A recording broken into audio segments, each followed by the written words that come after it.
Hi guys, so today in this tutorial I'm going to show you how do you add and edit text in Clipchamp. So what happens, so open your Clipchamp application and log in. So once I've logged in, so open a video that you're going to work on. So just choose any video. So I'll just choose one video here, just click and drop it.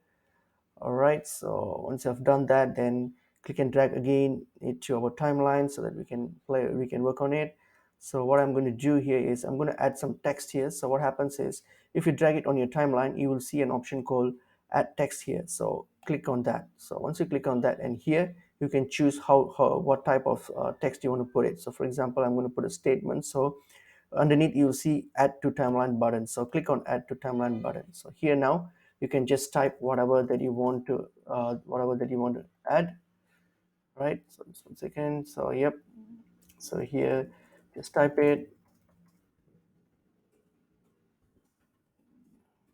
So just type whatever your text is.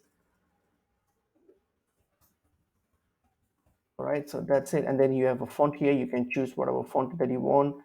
All right, so that's what it is. And then now you have your um, text here. So now what you can do is you can like arrange it like wherever you want, so where the exact position you want it to appear, and then such things. So you just have to select the font, select the text here, and then drag to your left or right depending on where and how long you want it to be, like, or you can click and move it to wherever the exact location that you want to put it. So you can just play around with it. So that's how we actually add text to your video, and hope this video is helpful to you guys. I'll see you guys in another video. Thank you.